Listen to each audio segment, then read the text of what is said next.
और 10 एपिसोड का है, हिस्टोरिकल है और बहुत सारी चीज़ें इसके कहानी के बारे में वो तो आप एक एक करके जब सवाल पूछेंगे तो होगा। और इसमें ये सब हमारी मेन कास्ट है लाहौरा की, और शो क्रिएटेड बाय राहत काज़मी जो मेरे बड़े भाई हैं एंड को राइटर भी हैं इस शो के, वो वहाँ बैठे हैं। और ये बाकी सब कास्ट यहाँ सामने हैं, तो आप सवाल कर सकते हैं एक एक करके।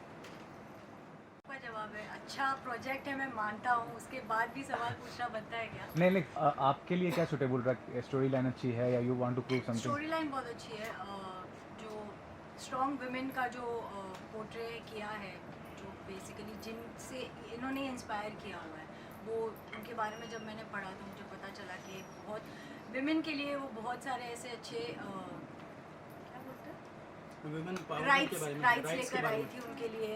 काफ़ी सारी चीज़ें जहाँ पर औरतों को या लेडीज़ की जो कम्युनिटी एज ए जेंडर उनको लुक डाउन किया जाता था, तो उनको कैसे बढ़ाया उन्होंने, उनके लिए अच्छे स्टेटस पर लेकर आई उनको, मतलब एक सेम पोजीशन पे लाकर खड़ा किया जहाँ पर आदमी भी था, गिविंग देम द इक्वालिटी। जो एक्शन आपका स्किल्स है रेस 3 में भी दिखाया था, उसके आधार पर ही शायद आपका सिलेक्शन हुआ कि एक्शन। तो ये जो कैरेक्टर प्ले करें दीदा का, तो हाँ। ये जो कैरेक्टर है मणिकर्णिका 2 में भी ये पर्टिकुलर कैरेक्टर है, तो कितना डिफरेंस होगा उनका और आपका ये जो किरदार है? सर इसका तो जवाब आपको डायरेक्टर ही दे सकते हैं क्योंकि मेकर वो है, मैं नहीं। दूसरी बात, फिल्म के अंदर और सीरीज़ के अंदर बहुत डिफरेंस इसलिए होता है क्योंकि आप सीरीज़ में डिटेल्स में बता सकते हैं। 10 एपिसोड मतलब आप गेज कर सकते हैं कि कितने घंटे का अगर आप एक साथ करें तो बहुत सारा टाइम मिलता है, तो आप डिटेल्स में काफ़ी चीज़ें दिखा सकते हैं। फिल्म के अंदर आपको एक कैरेक्टर के ऊपर फोकस करना पड़ता है और उनके इर्द गिर्द क्या चल रहा है वो सब दिखाता है, राइट। तो सीरीज़ के अंदर एक कैरेक्टर इंपॉर्टेंट नहीं होता, 10 कैरेक्टर्स होते हैं जो इंपॉर्टेंट है और उनके इर्द गिर्द क्या चल रहा है वो दिखाता है। दीदा की किरदार की मैं बात करूँ, जिन्होंने 40 साल रूल किया है and she is been physically disable, तो कितना आपके लिए चैलेंजिंग था उनका किरदार प्ले करना?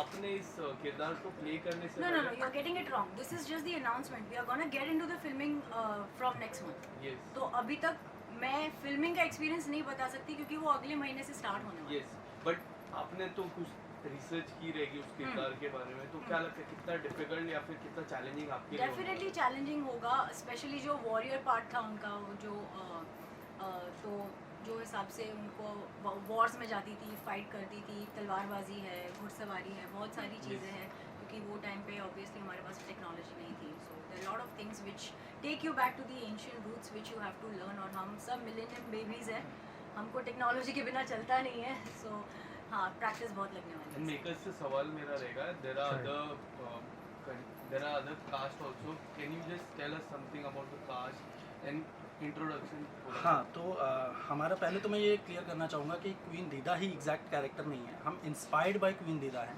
तो बेसिकली ये पूरा फिक्शनल कहानी है।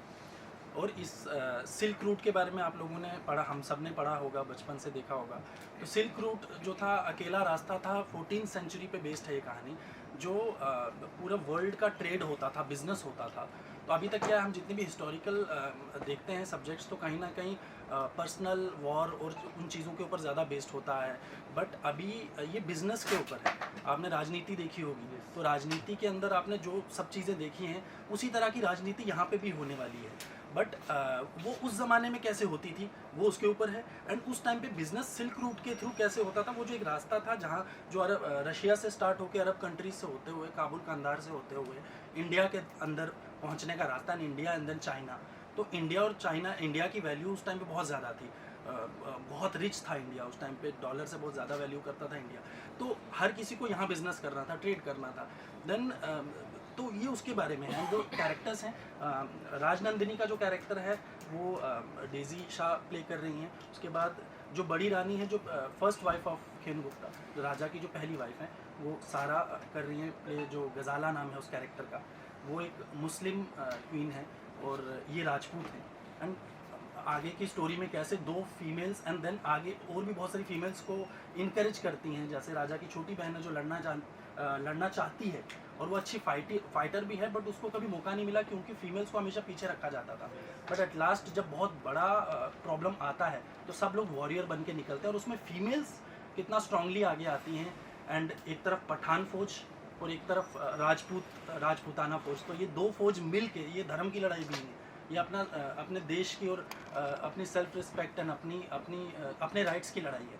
तो उसमें वो फीमेल्स कैसे जाके लड़ती हैं एंड आगे क्या होगा क्लाइमेक्स में तो अलग है। एंड देन उसमें ज़्यादा डीप में चला गया। राम सिंह का कैरेक्टर शोएब निकाश शाह कर रहे हैं, ये मेरे बड़े भाई हैं और इन्होंने तो अवार्ड विनिंग फिल्म करी है मंटोस्तान नेटफ्लिक्स पर, एंड देन लिहाफ ने मंटो का ही कैरेक्टर अगेन प्ले किया है।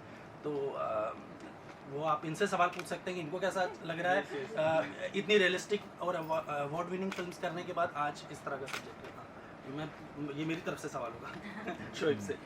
अच्छा तुम्हारा अच्छा तो अभी तो क्या है कि 1 साल से हम ट्रेनिंग कर रहे हैं इसके लिए, बहुत ही सीरियसनेस के साथ ये प्रोजेक्ट शुरू हुआ, ये बड़ी अच्छी बात है।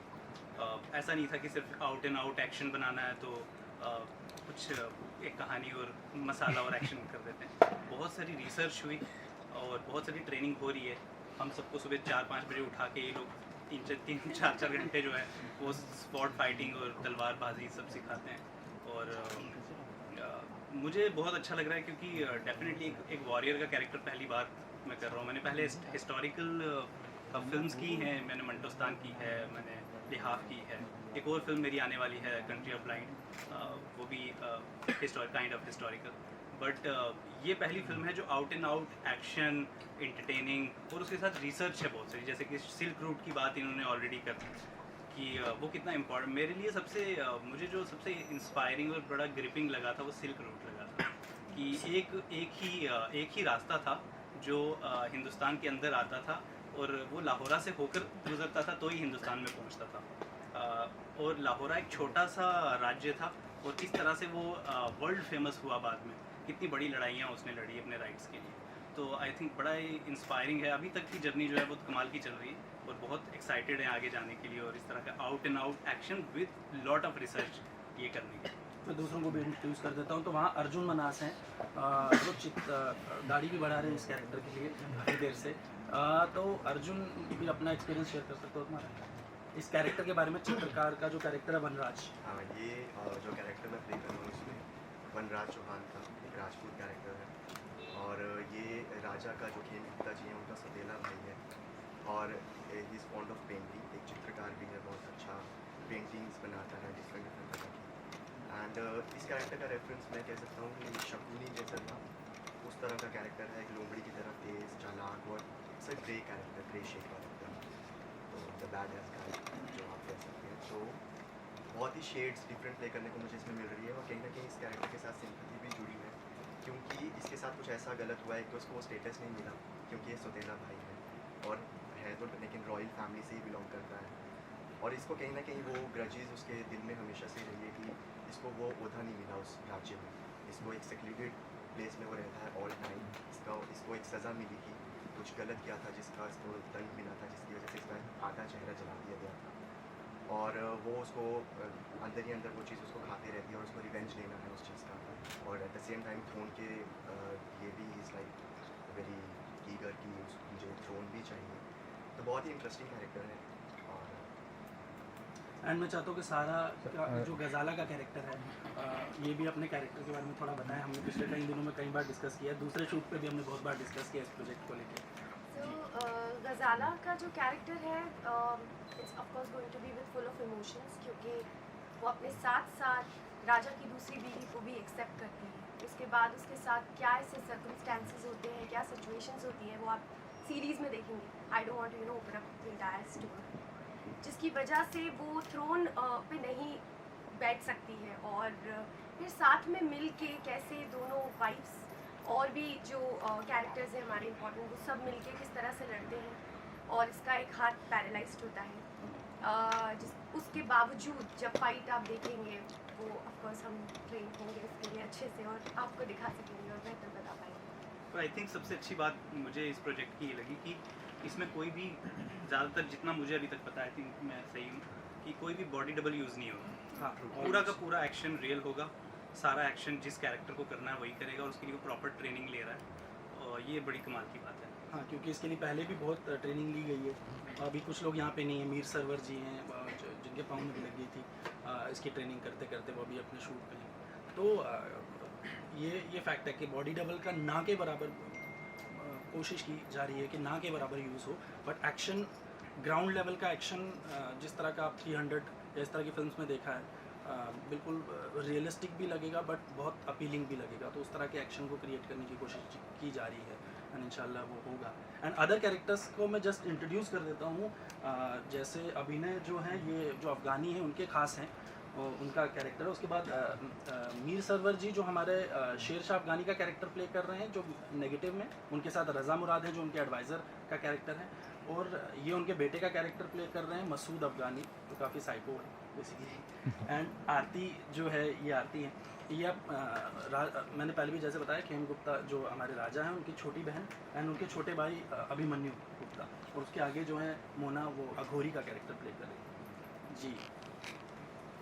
मैम अदर क्वेश्चन आप लोगों के आज के बहुत बड़ी रिस्पॉन्सिबिलिटी है, बहुत लोगों का करियर जुड़ा हुआ है, बहुत मतलब it's not about only actors, it's about people who work behind the camera also.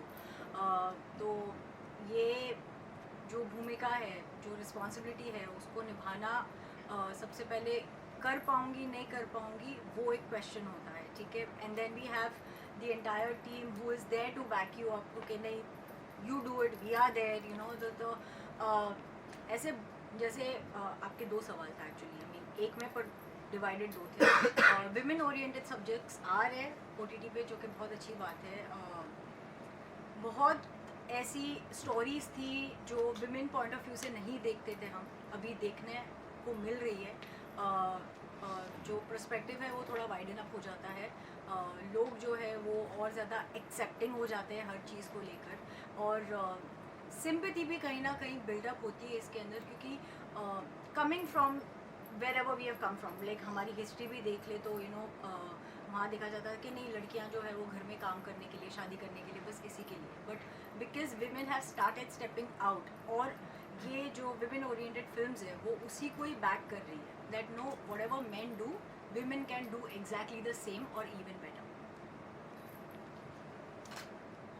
Locations इसमें कश्मीर तो है ही नेचुरली, उसके अलावा ऐसे शूट वाइज तो हम एनडी स्टूडियो में भी कर रहे हैं शूट, जितना भी महल वाला पोर्शन है, बट आउटडोर्स और अफ़गानियों का सारा जितना पोर्शन है वो हम कश्मीर में शूट कर रहे हैं। तो ये हम दिखाने कश्मीर ही दिखाने वाले हैं, जो पीर पंजाल रेंजेस हैं, जो हम बेसिकली जो गेटवे है बेसिकली वहाँ से अभी पाकिस्तान से यहाँ आने का पहले भी था, तो हम उन्हीं एक्चुअल लोकेशंस पे जाके शूट करने वाले हैं। And what about Afghanistan and Assam, because they are also connected with this हाँ, thing. तो इसमें काबुल कंधार जो कांधार है वहाँ के बारे में है ही है, क्योंकि जो किंग हैं वहाँ से शेर शाह अफ़गानी, तो उनका तो मेन मोटो ही वही है कि वो अपना पूरे वर्ल्ड का जो बिज़नेस का ट्रेड का जो है वो सेंटर बनाना चाहते हैं कांधार को, एंड इन लोगों को अपने अंडर लगा के काम करवाना चाहते हैं जो ये नहीं चाहते हैं। तो कहीं ना कहीं उस ज़माने में बिज़नेस को लेके बात करना बड़ा अलग लगेगा सबको, बट ये होता तो था ही, बट क्योंकि हमने सिर्फ अलग तरह के वॉर्स सुने हैं, ये थोड़ा अलग तरह का होगा। पॉलिटिकल भी है, पॉलिटिकल तो खैर रहे हैं बहुत सारे, बट बिजनेस ट्रेड वर्ल्ड के बारे में बात करना, एंड कैसे एक छोटा सा राज्य पूरे वर्ल्ड में बहुत इम्पोर्टेंट हो जाता है, क्योंकि पूरे वर्ल्ड को ट्रेड करना था इंडिया के साथ, एंड देन उसके बाद चाइना के साथ, और यहीं से होके जाना था। तो ये उसके बारे में, एंड बस। And what about the shooting part? क्या mid shoot पे है या फिर start होने नहीं, वाला शूट है? हम नेक्स्ट मंथ करने वाले हैं, Next अभी month की अनाउंसमेंट शुरुआत है। होने and वाली है। then, And क्या expectation है? What about the release this year, next year, first half, second half? तो basically with in 5 to 6 months ये कंप्लीट होगा और उसके बाद ये रिलीज़ होगा, एंड हम तो बने रहेंगे, हम तो हमारा चलता ही रहेगा बीच बीच में, एंड हम सारी अपडेट्स देते रहेंगे। बट अभी हम अप्रैल और मई के मंथ में जो हमारा पूरा प्लान है, अप्रैल मई जून मिड तक में भी हमारा कश्मीर का और इधर का पूरा शूट ख़त्म हो जाएगा, एंड देन पोस्ट वर्क होगा, एंड देन उसके बाद ही फाइनली हम ये रिवील करेंगे कि ये कहाँ रिलीज़ हो रहा है। DZ was the first choice. हाँ, मेरी बात इनसे ऑलमोस्ट 1-1.5 साल पहले हुई थी। 1.5 साल पहले 1.5 साल पहले हमारी बात हुई थी, हम इसको पहले बनाने वाले थे, देन कोई चैनल्स का उतना क्लैरिटी नहीं होने की वजह से कि हम क्लियर नहीं थे कि कहाँ होगा कैसा होगा, तो वो बीच में आइडिया ड्रॉप हो गया था, एंड देन फिर रिसर्च भी उतनी ज़्यादा नहीं हुई थी, एंड फिर हमने बीच में कुछ अपने दूसरे काम किए, एंड देन फिर वापस से हमने अभी स्टार्ट किया। तो मेरे बड़े भाई हैं राहत काज़मी, उन्होंने फिर as a show creator and as a cowriter ये आए, और इन्होंने ये जो इतनी ब्यूटीफुल चीज़ है, इस कहानी का बैकबोन हो गया है, बहुत इंपॉर्टेंट पार्ट हो गया है कि पहले तक ये कहानी सिर्फ ईगो क्लैशेस की थी कि आप, बट आज इसके अंदर लॉजिक्स आ गए हैं, तो वो सब लॉजिक्स ये लेकर आए हैं इस कहानी के अंदर एज अ राइटर। और तो ये प्लान बहुत पहले से था, तो बहुत पहले ही इनसे डिस्कस हुआ था जी। दीदी आपसे जानना चाहूँगा कि हॉर्स राइडिंग या फिर कुछ ऐसी तलवार वाली आगे होगा ऐसी कुछ होने वाला देखने वाली अगर ये है तो इसकी आप कुछ special training, are you taking any special training for I that? Will get into it, yes. जैसे इन्होंने कहा कि ये पिछले 1 साल से ट्रेनिंग कर रहे हैं, तो मैं यहाँ पे व्हाट तो मैं ट्रेनिंग में बहुत लेट हूँ, but I am hoping that मैं मतलब एटलीस्ट इनके लेवल तक पहुँचूँ, या नहीं तो कम से कम मैं मैचअप कर लूँ। बट हॉर्स राइडिंग मैंने थोड़ी सीखी है, जो कि अच्छी बात है, और उसी को बेटर करना है, उसी को मास्टर करना है। सो वो how difficult it is horse riding? I know how to ride a horse, but I don't know how to do a full throttle with it. So hopefully I will learn that very soon. But देखो, घोड़े पे बैठना ज़्यादा important है, ठीक है, चलाना वो आगे का प्रोसेस है। और बड़े पर्दे पे या फिर स्क्रीन पे आपका और सारा आपसे जानना चाहूँगा किस तरह का रिलेशन रहने वाला है बड़े पर्दे पे? तो इनिशियली ऑब्वियसली क्योंकि फर्स्ट वाइफ होती है तो इसको emotionally she will not be accepting that is, but later on जो सिचुएशंस होती हैं और क्या स्टोरी होगी वो सब नहीं बताना चाहते, फिर आप देखेंगे क्या। आप भी horse riding you are taking anything? Yes, I will be taking now, you are taking any I special? Will be taking. Okay, you will be taking. Plan किया था, तो ट्रेलर हमने इसका एक ट्रेलर भी बनाया था जस्ट चैनल पिचिंग के लिए, कि हम अचीव कर सकते हैं एक्टर्स को दिखाने के लिए सबको। तो उस टाइम पे कुछ हमारे प्लान के कुछ 10-15 दिन बाद एक अनाउंसमेंट आया था, Manikarnika 2 the story of queen Nida. तो ऑब्वियसली अच्छा ही बनाएंगे वो लोग, बहुत अच्छा बनाएंगे। हम भी अपनी तरफ से पूरी कोशिश कर रहे हैं, बहुत बड़े लेवल पे इसको शूट किया जाए और बहुत अच्छा बना जाए। मुझे लगता है कंपैरिजन वाली तो बात ही नहीं होगी, क्योंकि ये वेब सीरीज़ है, वो फिल्म है, वो 2 घंटे में कहानी कहेंगे, हमें 4 से 5 घंटे लगेंगे, हमें पूरी डिटेलिंग में जाना पड़ेगा। नहीं, but again I am sorry to cut you there, but जैसे उन्होंने अनाउंसमेंट की है about Queen Didda, right? So Yes. It is about showing the entire character कि वो थी कैसी, करती क्या थी, और कैसे वो बनी। और वो ये जो है वो ये स्टोरी लाहौरा की है, ये क्वीन दीदा की नहीं है। ये इंस्पायर्ड बाय क्वीन दीदा है, तो जस्ट इंस्पिरेशन वहाँ से मिली है, बट हमारा 14th सेंचुरी पे सेट है, जो उससे करीब 400 साल बाद की कहानी है। काफ़ी सारे ट्रैक्स हैं Fictionalized. इसके अंदर जो शायद क्वीन दीदा से ना मिलते हो या Right. उनसे रिलेट ना करते हो, because it is a story of a place, what happened there, क्या हुआ, कैसे हुआ, क्यों हुआ। तो क्या जैसे इवन वही चीज़ जैसे उन्होंने बोली थी कि हैंडीकैप या कुछ उनसे जो रिलेटेड जो भी चीज़ें थी, तो वो इसमें नहीं है इनके कैरेक्टर के साथ। हालांकि गजाला के कैरेक्टर के साथ है कि उनका एक हाथ काम नहीं करता है, बट वो एक हाथ से फिर भी लड़ने वाली है। जगजीत, आप अपने किरदार के बारे में कुछ बताइए। आप प्रोड्यूसर हो, आप प्रोड्यूस कर रहे producer। हैं। जैकी द प्रोड्यूसर। ये ऐसा गुप्तचर है जो बता ही नहीं सकता कि ये कौन है। मैं अपना कैरेक्टर को भी रिवील नहीं करूँगा, तो आपको जब आप देखोगे तो आपको पता चलेगा कैसा मेरा कैरेक्टर है। तो रही बात प्रोड्यूसर की, तो मेरे साथ इतनी स्ट्रॉन्ग टीम जुड़ी हुई है। आई एम सो लकी कि छोटी उम्र में मुझे एज अ प्रोड्यूसर काम करने को मौका मिल रहा है, वो भी बैनर के साथ। इतना बड़ा बैनर है, रात भाई हैं जिसका मैं एज एक्टर काम कर चुका हूँ, तो शाहिद भाई हैं, शोएब भाई हैं, मैं एक्चुअली इनका स्टूडेंट रह चुका हूँ। तो आज मुझे वो मौका मिला कि मैं इनके साथ काम कर रहा हूँ, और मेरा खुद का बैनर है, और इतनी बड़ी स्ट्रॉन्ग टीम है, मुझे तो बोलने की ज़रूरत नहीं पड़ती कि हाँ भाई कि मैं इन्वेस्ट क्यों कर रहा हूँ। मैं तो मुझे इसकी लालच भी है थोड़ी सी कि मैं इस प्रोजेक्ट का पार्ट हूँ। तो मुझे लगता है कि यार आई एम सो लकी कि मैं इस टीम से जुड़ा हूँ। तो आगे क्या करूँगा मुझे लगता है इससे ज़्यादा ही होगा। I am so thankful to this team and रात भाई जिन्होंने इस प्रोजेक्ट को बहुत स्ट्रॉन्ग कर रहे हैं। Thank you so much. अरे भैया मुंडे न्यूज चैनल आए, लाइक कीजिए, शेयर कीजिए और सब्सक्राइब कीजिए भैया।